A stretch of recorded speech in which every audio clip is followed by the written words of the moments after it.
ನಮಸ್ಕಾರ ಎಲ್ಲ ನನ್ನ ಕನ್ನಡ ಜನತೆಗೆ. ನೀವು ನನ್ನ ಒಂದು ರಿವ್ಯೂ ನೋಡಿರ್ಬೋದು ಇವತ್ತು ಬೆಳಗ್ಗೆ ಒಂದು ರಿವ್ಯೂ ಹಾಕಿದ್ದೆ ನಾನು. 4:15ಕ್ಕೆ ಟ್ರೇಲರ್ ರಿಲೀಸ್ ಆದಾಗ 4:15ಗೆ ನಾ ಒಂದು ವಿಡಿಯೋ ಮಾಡಿದ್ದೆ. ಈ ಒಂದು ಟ್ರೇಲರ್ ಸಂಬಂಧಪಟ್ಟಂಗ ಆ ಒಂದು ವಿಡಿಯೋ ನೋಡ್ಬೇಕಂತ ಅನಿಸಿದ್ರ ಕೆಳಗೆ ಲಿಂಕ್ ಕೊಟ್ಟಿರ್ತೀನಿ, ಇಷ್ಟೊತ್ತವ್ರು ಹೋಗಿ ನೋಡ್ಬೋದು. ಆ ಒಂದು ವಿಡಿಯೋದಲ್ಲಿ ನಾನು ಹೇಳಿದ್ದೆ ಏನಂದ್ರೆ, ಈ ಒಂದು ಟ್ರೇಲರ್ ಸಂಬಂಧಪಟ್ಟಂಗ ಇನ್ನೊಂದು ಡೀಟೇಲ್ ಆಗಿ ಒಂದು ವಿಡಿಯೋ ಮಾಡ್ತೀನಿ ಅಂತ. ಈ ಒಂದು ಟ್ರೇಲರ್ ನೋಡಿ ನನಗೆ ಏನೇನು ಅನಿಸ್ತು ಅಂತ ನೋಡೋಣ. ಬಾಪ ನಮ್ಮ ಬೆಕ್ಕನ ಬಂದ್ಬಿಡ್ತು ನೋಡ್ರಿ ಕರೆಕ್ಟ್ ಈ ಟೈಮ್. ಪಚ್ಚಿ ತಾವು ಹೋಗಿದ್ರು ಬಾಯ್ ಕಡೆ. ಆಕ್ಚುಲಿ ಈ ಒಂದು ರಾಮಾಯಣ ಕಾನ್ಸೆಪ್ಟ್ ಏನೈತಲ್ಲ, ಇದು ನಮ್ಮ ಭಾರತದಾಗ ತುಂಬಾ ಒಂದು ಎಮೋಷನಲ್ ಅಂತ ಹೇಳ್ಬೋದು. ತುಂಬಾ ಎಮೋಷನಲಿ ಟಚ್ ಐತಿ. ಆ ಒಂದು ಕಥೆಯನ್ನ ಸಿನಿಮ್ಯಾಟಿಕ್ ಇದ್ರೊಳಗ ಎಲ್ಲರೂ ಒಂದು ಸಿನಿಮಾ ಮುಖಾಂತರ ತೋರಿಸ್ಬೇಕಂದಾಗ ಸ್ವಲ್ಪ ಕಷ್ಟ ಆಗುತ್ತೆ. ಯಾಕಂದ್ರ ಪ್ರತಿಯೊಂದು ಡಿಟೇಲಿಂಗ್ ಐತಲ್ಲ ಅಷ್ಟು ತುಂಬಾ ಚೆನ್ನಾಗಿ ಇಡಬೇಕಾಗುತ್ತೆ. ಇದಂದ್ರೆ ಅದು ನೋಡೋರಿಗೆ ಸ್ವಲ್ಪ ಇದು ಅನಿಸ್ತೈತೆ, ಧಕ್ಕೆ ಭಾವನೆಗಳು ಧಕ್ಕೆ ಬರೋದು ಇಲ್ಲ, ಅದು ನೋಡೋರ್ಗು ಸರಿ ಅನ್ಸಲ್ಲ. ಯಾಕಂದ್ರ ನೀವು ಆದಿಪುರುಷ ನೋಡಿರ್ಬೋದು ಈಗ ಆಲ್ರೆಡಿ. ಬಟ್ ಈ ಒಂದು ಸಿನಿಮಾದ ಟ್ರೇಲರ್ ನೋಡಿದಾಗ ನನಗೆ ಆ ರೀತಿ ಅನ್ಸಲ್ಲ. ಯಾಕಂದ್ರ ರಾಮಾಯಣ ಮಹಾಕಾವ್ಯದಾಗ ಏನೇನು ಡೀಟೇಲಿಂಗ್ ಆಗಿ ಕೊಟ್ಟಿದ್ದಾರೆ ನೋಡು, ಅದ ರೀತಿ ಅದ ಒಂದು ಲೇಯರ್ ಒಳಗನ ಸ್ವಲ್ಪ ಹಿಂಜೇರ್ಬಾರ್ದು. ಯಾವ ರೀತಿ ಕೊಟ್ಟಿದ್ದಾರೆ ಇದೇ ರೀತಿ ಹೋಗ್ಬೇಕು ಅಂತ ಅನ್ಕೊಂಡು ಈ ಒಂದು ಸಿನಿಮಾ ಮಾಡಿದಾರೆ ಅಂತ ಅನ್ಸುತ್ತೆ ನನಗ. ಯಾಕಂದ್ರೆ ಆ ಪುಷ್ಪಕ ವಿಮಾನ ಇವನ್ನೆಲ್ಲ ನೋಡಿದಾಗ ಗೊತ್ತಾಗುತ್ತ ಆ ಒಂದು ಇದ್ರೊಳಗೆ ಯಾವ ರೀತಿ ತೋರಿಸಿದ್ದಾರೆ ಅವರು ಒಂದು ಕಲ್ಪನೆ ಇತ್ತು, ಅದೇ ರೀತಿ ಒಂದು ನಾವು ಮಾಡಿದ್ದಾರೆ ಅವರು. ಈ ಒಂದು ಟ್ರೇಲರ್ ಒಳಗೆ ನೋಡಿದ ಗೊತ್ತಾಗ್ತದ. ನಮ್ಮ ರಾವಣನ ಏನಿದೆ ಕ್ಯಾರೆಕ್ಟರ್ ಏನಿದೆ ಆ ಯಶ್ ಅವ್ರದ್ದು, ಅದು ತುಂಬಾ ಹೈಲೈಟ್ ಆಗಿ ಕಾಣ್ತಿದೆ. ಬಿಕಾಸ್ ಆಫ್ ಅವರೊಂದು ಕ್ರೂರತೆ, ಅದೇನಿರ್ಬೋದು ರಾವಣನ ಒಂದು ಕ್ರೂರತೆ ಏನು ತೋರಿಸೋದು ಇರ್ತದಲ್ಲ, ಈಗ ಪ್ರೆಸೆಂಟ್ ಒಳಗ ಕ್ರೂರತೆ ಅನ್ನೋದು ತುಂಬಾ ಹೈಲೈಟ್ ಆಗಿರ್ತೈತೆ ಲವ್. ಅದು ಆ ರೀತಿ ನನ್ಬೋದು. ಬಟ್ ಯಶ್ ಅವರ ಆ ಒಂದು ಸ್ಕ್ರೀನ್ ಪ್ರೆಸೆನ್ಸ್ ಏನೈತಿ ಅದೊಂಥರ ಸಖತ್ತಾಗಿತ್ತು ಅಂತ ಹೇಳ್ತೇನೆ.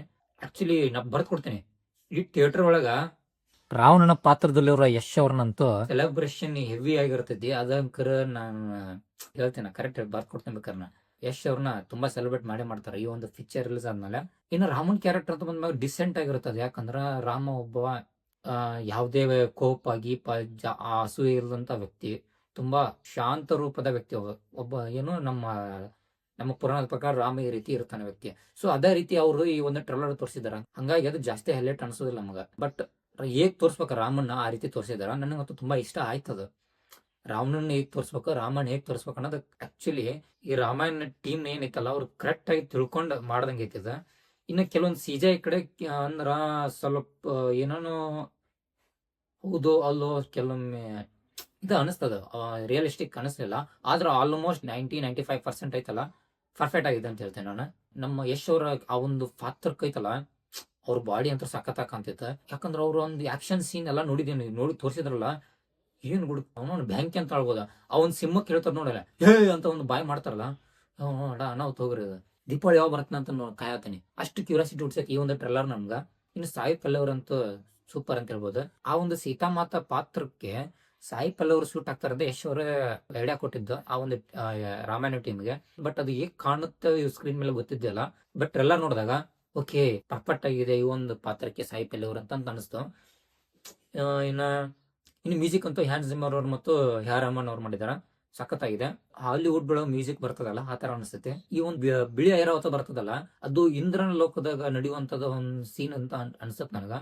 ಆಕ್ಚುಲಿ ಅದು ತುಂಬಾ ಚೆನ್ನಾಗೈತೆ. ಆ ಒಂದು ಆಣೆ ತೋರಿಸಿದ್ದು ತುಂಬಾ ರಿಯಲಿಸ್ಟಿಕ್ ಇದೆ. ಅದು ಬೇಕಾದ್ರೆ ಅದನ್ನ ಕ್ಲೋಸ್ ಅಪ್ ಇದ್ರೊಳಗೆ ಒಂದು ಶಾರ್ಟ್ ಬರ್ತದಲ್ಲ, ಅಲ್ಲಿ ಬೇಕಾದ್ರೆ ಜೂಮ್ ಮಾಡಿ ನೋಡ್ರಿ ಆ ಸ್ಕಿನ್ ಎಲ್ಲ ತುಂಬಾ ರಿಯಲಿಸ್ಟಿಕ್ ಅನ್ಸುತ್ತೆ. ಇನ್ನು ವುಮನ್ ಒಬ್ಬ ರಾಕ್ಷಸ ತೋರಿಸ್ತಾರಲ್ಲ, ಅದನ್ನು ಸ್ಕಿನ್ ಐತಲ್ಲ ಫಸ್ಟ್ ಏನೋ ಇದು ತೋರಿಸಿದಾಗ ಒಂಥರ ಕಾರ್ಟೂನ್ ತರ ಅನಿಸ್ತಿರ್ತದೆ. ಬಟ್ ಈ ಒಂದು ಟ್ರೇಲರ್ ಒಳಗ ಅದನ್ನ ತುಂಬಾ ಡಿಟೇಲಿಂಗ್ ಆಗಿ ಇಟ್ಟಿದಾರ, ಒಂಥರ ಮನುಷ್ಯನ ಚರ್ಮದ ತರ ತೋರಿಸಿದಾರ ಆ ಒಂದು ಇದನ್ನ. ಇನ್ನು ಈ ಒಂದು ಟ್ರೇಲರ್ ಹೊರತುಪಡಿಸಿ ಮಾತಾಡೋದ್ರ ನಮ್ಮ ಲೆಜೆಂಡ್ ಹನುಮಾನ್ ಅವರನ್ನ ಈ ಒಂದು ಟ್ರೇಲರ್ ಒಳಗ ಯಾವ್ದೊಂದು ಕ್ಲಿಪ್ ಅಲ್ಲಿ ತೋರಿಸಿಲ್ಲ. ಬಟ್ ಯಾಕೆ ನಾವು ಗೊತ್ತಿಲ್ಲ, ಅದೇನು ಸಸ್ಪೆನ್ಸ್ ಆಗಿ ಏನ್ ಇಟ್ಟಿದ್ದಾರೋ ಗೊತ್ತಿಲ್ಲ. ಇನ್ನು ಯಶ್ ಅವ್ರ ಬಗ್ಗೆ ಅಂತ ಹೇಳೋಕ್ಕಾಗಿಲ್ಲ, ಸುತ್ತ ಅವ್ರದ್ದೇ ಹೇಳ್ಬಿಟ್ಟಿನಿ. ಇನ್ನು ರಣವೀರ್ ಕಪೂರ್ ಅವರು ತುಂಬಾ ಚೆನ್ನಾಗಿ ಮಾಡಿದಾರೆ ಅದರೊಳಗ, ಅವ್ನು ತುಂಬಾ ಚೆನ್ನಾಗಿ ಕಾಣ್ತಿದಾರ ಆ ಒಂದು ಪಾತ್ರದೊಳಗ. ಈ ಒಂದು ಟ್ರೇಲರ್ನ ನಾವೇನಾದ್ರು ಥಿಯೇಟರ್ ಒಳಗೆ ನೋಡಿದ್ವಿ ಅಂದ್ರ ಅದೊಂಥರ ಎಕ್ಸ್ಪೀರಿಯನ್ಸ್ ಬೇರೆ ತರನೇ ಇರ್ಬೋದಿತ್ತು ಅನ್ಸುತ್ತೆ ನನಗ.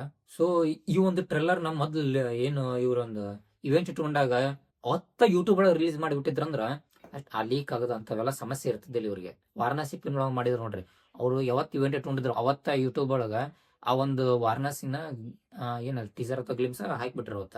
ಹಂಗಾಗಿ ಅದು ಲೀಕ್ ಆಗಲಿಲ್ಲ, ಕರೆಕ್ಟ್ ಮಾಡಿದ್ರು ರಾಜಮೌಳಿ ಅವ್ರ. ಬಟ್ ಇವರು ಹಂಗ ಮಾಡಿದ್ರಂದ್ರ ಈ ಯಾವ್ದೋ ಲೀಕ್ ಇರ್ತಿದ್ದಿಲ್ಲ, ಇವು ಇನ್ನೂ ವ್ಯೂಸ್ ಜಾಸ್ತಿ ಬರ್ಬೋದೈತಾನ. ಯಾಕೆ ಅವತ್ತು ಟ್ರೇಲರ್ ಲೀಕ್ ಆದಾಗಿಂದ ಅವನ್ ಸಿಂಹದ ಜೊತೆ ಹೇ ಅಂತಾರಲ್ಲ ಯಶ್ ಅವರು, ಇನ್ಸ್ಟಾಗ್ರಾಮ್ ಆಲ್ರೆಡಿ ಫಸ್ಟ್ ನೋಡ್ಬಿಟ್ಟಿದ್ದೇವೆ ನಾವು. ಅದನ್ನ ಇವತ್ತ ಟ್ರೇಲರ್ ಒಳಗ ಫಸ್ಟ್ ಟೈಮ್ ನೋಡಾತಿದ್ವಿ ಅಂದ್ರ ಅದು ಇನ್ನೂ ಒಂಥರ ಏನು ಹುಮ್ಮಸ್ ಅದು ನೋಡಿದಾಗ ಆ ಒಂದು ಫೀಲಿಂಗ್ ಐತೆ ನಮ್ಗೆ ಲವ್ ಟಚ್ ಆಗ್ತೈತೆ ಅಂತ ಅನಿಸ್ತು ನನಗೆ. ಇಷ್ಟು ಬಿಟ್ರೆ ಈ ಒಂದು ಸಿನಿಮಾ ಇದೇ ವರ್ಷ ದೀಪಾವಳಿಗೆ ರಿಲೀಸ್ ಆಗ್ತಾ ಇದೆ. ಆದ್ರ ಡೇಟ್ ಇನ್ನೂ ಅನೌನ್ಸ್ ಮಾಡಿಲ್ಲ ಅವ್ರ, ಯಾವ ಡೇಟ್ ಅಂತೇಳಿ. ನೋಡೋಣ, ಸಣ್ಣದ್ರ ಅನೌನ್ಸ್ ಮಾಡ್ತಾರ. ಅವ್ರು ಇನ್ನೂ ಸಾಕಷ್ಟು ಟೈಮ್ ಐತಿ. ಯಾಕಂದ್ರ ಈ ಒಂದು ಗ್ಯಾಪ್ ಒಳಗೆ ಏನೈತಲ್ಲ, ಏನಾದ್ರೂ ಸ್ವಲ್ಪ ಕರೆಕ್ಷನ್ ಇದ್ರ ಜನರು ಭಯ ಬರ್ತಿರ್ತಾರೆ, ಇದು ಸರಿ ಇದು ಸರಿ ಅಂತ ಹೇಳಿ. ಆ ಒಂದು ಕರೆಕ್ಷನ್ ಈ ಒಂದು ಗ್ಯಾಪ್ ಒಳಗೆ ಮಾಡ್ಕೊಂಡ್ಬಿಡ್ತಾರೆ.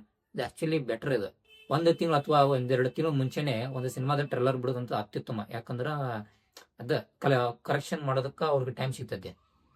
ಇಷ್ಟ ಹೇಳ್ತಾ ಈ ಒಂದು ಟ್ರೇಲರ್ ನೋಡಿ ನಿಮ್ಗೆ ಏನ್ ಅನಿಸ್ತಂತ ಕಮೆಂಟ್ ಅಲ್ಲಿ ತಿಳಿಸಿ. ಹಾಗೆ ಈ ಒಂದು ರಿವ್ಯೂ ಇಷ್ಟ ಆಗಿದ್ರೆ ಲೈಕ್ ಮಾಡಿ, ಇಲ್ಲಾಂದ್ರೆ ಖಂಡಿತವಾಗಿ ಡಿಸ್ಲೈಕ್ ಮಾಡಿ ಅಂತ ಹೇಳ್ತಾ ಮತ್ತೆ ಸಿಗೋಣ.